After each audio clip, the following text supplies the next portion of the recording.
नमस्कार दोस्तों, स्वागत है आपका मेरे चैनल कॉमिक्स लाइफ में।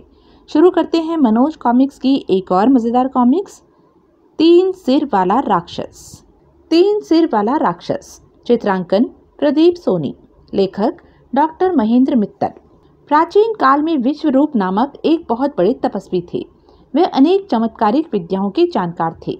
एक बार अपने आश्रम में जब वे साधना में लीन थे तो एक राजा ने आकाश में उड़ते हुए एक कबूतर, एक बाज और एक तोते को एक ही तीर से बीन डाला। राजा के तीर से बिंधे तीनों पक्षी तपस्वी की गोद में आकर गिरे तो उनकी तपस्या भंग हो गई। ओह, किस दुष्ट ने इन निरीह पक्षियों की हत्या की है।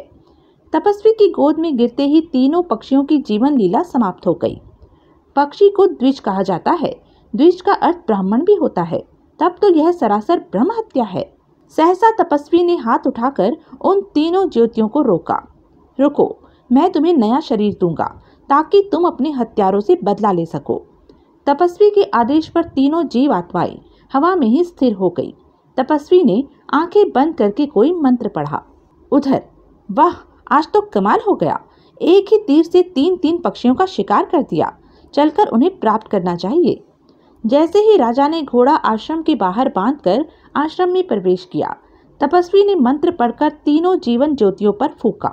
मंत्र के प्रभाव से उस घेरे में से एक तीन सिर वाला भयानक राक्षस प्रकट हुआ। मुझे जन्म देने वाले मेरे पिता, मेरे लिए क्या आदेश है? पुत्र, मैंने तेरा निर्माण बाज की तेज दृष्टि और शक्ति से, कबूतर की रसिकता और तोते की तीव्र बुद्धि से किया है। तुम बुद्धिमान और महाशक्तिशाली हो वत्स। जाओ, उस राजा का विनाश करो जो अकारण पशु पक्षियों की हत्या करता है। तपस्वी के वचन सुनकर राजा उल्टे पैरों भाग खड़ा हुआ। यह मैंने क्या कर डाला?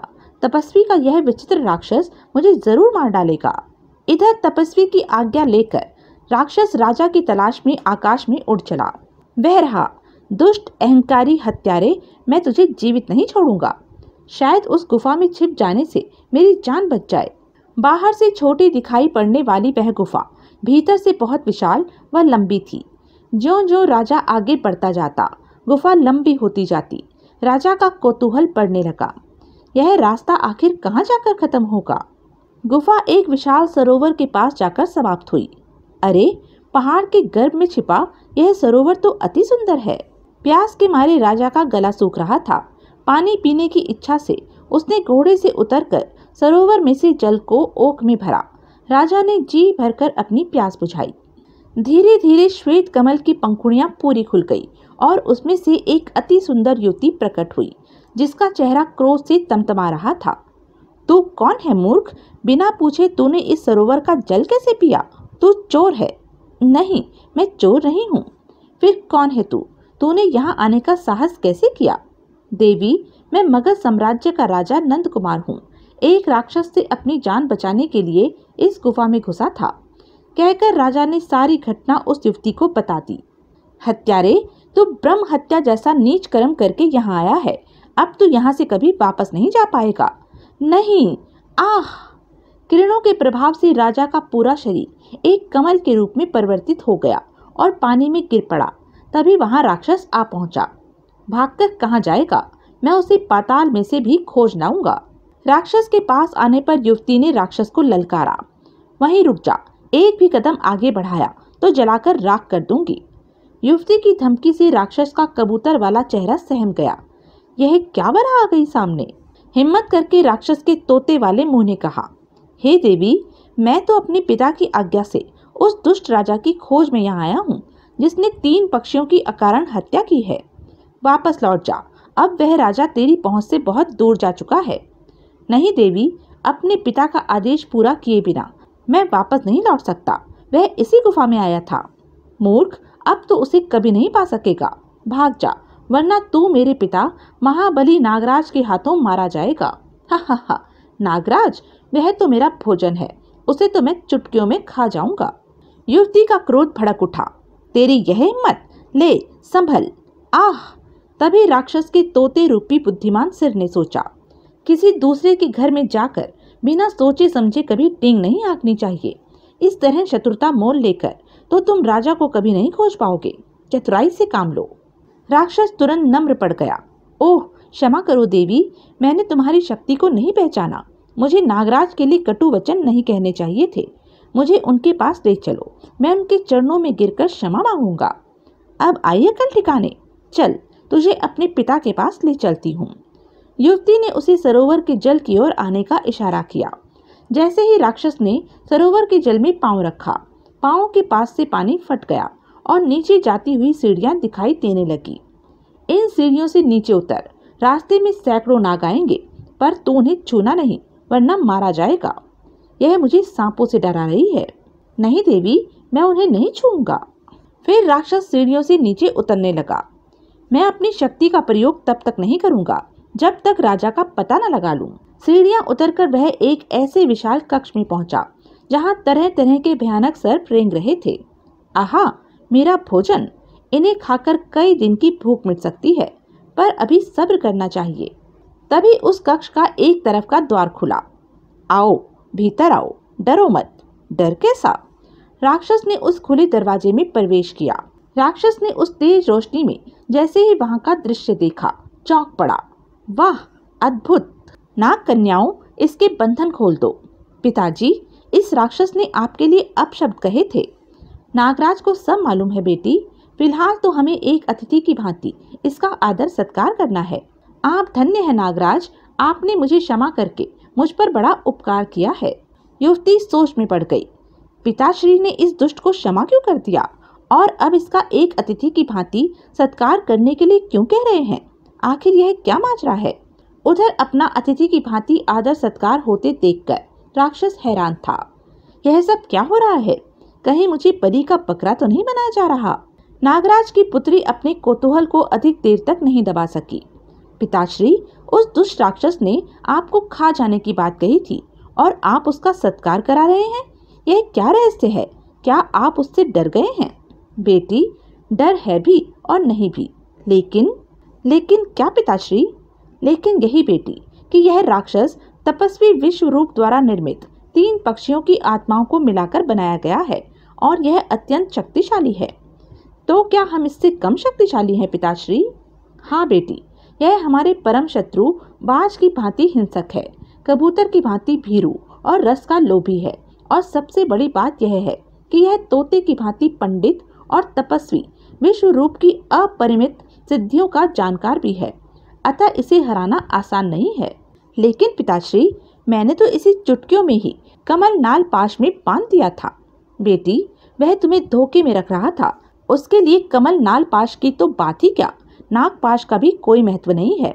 युवती चिंतित हो उठी। फिर हम क्या करें पिताश्री? इससे तो यह अच्छा है कि हम उस राजा को इसे सौंपकर इससे छुट्टी पा लें। नहीं बेटी, ऐसा कभी न करना। वह राजा तो मेरा रक्षक और जीवन दाता है। युवती चौंकी। आपका जीवन दाता? वो कैसे? बेटी, अगर उस राजा ने अपने बाण से उन 3 पक्षियों को न मारा होता तो मेरा जीवन समाप्त हो गया होता। आप यह क्या कह रहे हैं पिताश्री? आपने तो मुझे कुछ नहीं बताया। बेटी, तपस्वी विश्वरूप नाग सिद्धि के लिए घोर तपस्या कर रहे थे। उनकी तपस्या के वशीभूत होकर मैं उनकी ओर खींचा चला जा रहा था कि तभी एक भयानक बाज की दृष्टि मुझ पर पड़ी और वह मेरी ओर झपटा। तभी एक कबूतर और तोता बाज के मार्ग में आ गए। बाज को देखकर दोनों तपस्वी की ओर भागे। उसी समय राजा के धनुष से निकला एक बाण तीनों को बीनता हुआ तपस्वी की ओर गिरा। तीनों पक्षी और राजा का बाण जैसे ही तपस्वी की गोद में गिरे, तपस्वी की नाग सिद्धि टूट गई। ओह, यह किस दुष्ट ने इन निरीह पक्षियों की हत्या की है? तपस्वी की साधना भंग होते ही मैं जान बचाकर भागा। तभी मैंने राजा को तेजी से आश्रम की ओर जाते हुए देखा।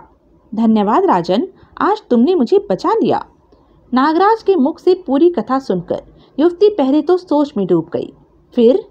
पिताश्री, फिर तो मैंने राजा के साथ बड़ा अन्याय किया है। जरा सा जल पी लेने की वजह से मैंने उसे चोर कहा और कमल बनाकर सरोवर में छोड़ दिया। हमें तो उसका सत्कार करना चाहिए था। समय आने पर हम उसका सत्कार भी करेंगे बेटी, पर अभी उसे वहीं और उसी रूप में रहने दो। वहां पर वह अधिक सुरक्षित है। अभी तो हमें तपस्वी विश्वरूप द्वारा निर्मित इस राक्षस को किसी तरह यहाँ से टालना है। आप ठीक कहते हैं पिताश्री। उधर मगध राज्य में राजा के आखेट से न लौटने पर सभी को बड़ी चिंता हुई। महामंत्री जी, महाराज को आखेट के लिए गए आज 8 दिन हो गए हैं। कहीं वे किसी विपत्ति में न पड़ गए हों। उनका कोई कुशल समाचार भी नहीं आया है। महारानी जी, आप चिंता न करें। सेनापति जी ने जंगल में चारों ओर अपने सैनिक भेज दिए हैं। जल्दी ही कोई शुभ समाचार मिलेगा। तभी एक सैनिक वहां आया। महारानी जी की जय हो। आओ प्रीतनायक, क्या समाचार है? महाराज का कुछ पता चला? नहीं सेनापति जी, हमने आसपास के जंगलों का चप्पा चप्पा छान डाला है, पर महाराज का कोई सुराग नहीं मिला। न जाने वह एकाएक कहाँ लोप हो गए हैं। ऐसा कैसे हो सकता है? तुमने अच्छी तरह तलाश किया था ना? महारानी की आंखों में सहसा आंसू भर आए। तभी एक सुदर्शन युवक कक्ष में आया और महारानी को रोते देखकर चौंका। अरे यह क्या माँ, तुम रो क्यों रही हो? पिताश्री कोई चूहे बिल्ली तो है नहीं जो जंगल के जानवर उन्हें खा जाएंगे। वे वीर हैं और साहसी भी। जंगल का राजा सिंह भी उनसे बचकर निकलता है। पता नहीं मुझे क्यों बड़ा डर लग रहा है बेटा। इतने दिन तो वे कभी बाहर नहीं रहे। युवराज ने महारानी के आंसू पोंछे। आंसू पोंछ लो माँ, पिताजी को ढूंढने मैं स्वयं जाऊंगा। सेनापति जी, महाराज को अंतिम बार किस वन में देखा गया था? नागवन में युवराज। एक चीते का पीछा करते हुए वे अपने सैनिकों से पिछुड़ गए थे। फिर ठीक है, हम नागवन जाएंगे। जो आज्ञा युवराज। नहीं बेटा, मैं तुझे वहां नहीं जाने दूंगी। अगर तू भी चला गया तो मैं यहाँ अकेली रह जाऊंगी। महारानी जी, यहाँ हम जो हैं, हमारे रहते आप पर कोई आंच नहीं आएगी।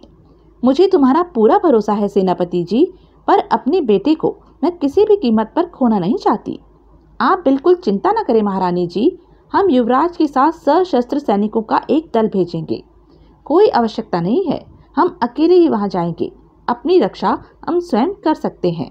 युवराज महेंद्र के सामने किसी की भी नहीं चली और वह अकेला ही घोड़े पर सवार होकर नागवन की ओर चल दिया। हे भोलेनाथ, मेरे बेटे की रक्षा करना। युवराज के जाते ही सेनापति और महामंत्री ने एक गुप्त मंत्रणा की। क्या कहते हो महामंत्री? अब तो मैदान साफ है। महारानी को यहाँ और युवराज को वन में खत्म कर दें और आपको मगध का एक छत्र सम्राट घोषित कर दें। यही तो तुम्हारा और हमारा समझौता है। दोनों की बातों को एक दासी ने पर्दे के पीछे से सुना। दया रे, मुझे इसमें कोई ऐतराज नहीं है, लेकिन अपना यह समझौता मत भूल जाना कि प्रत्यक्ष में तुम महाराज रहोगे, लेकिन असल में पूरा राज्य हम दोनों का होगा। तो यह थी अब तक की कहानी। आगे की कहानी जानने के लिए बने रहें मेरे साथ। और हाँ, मेरे चैनल को लाइक, शेयर और सब्सक्राइब करना ना भूलें।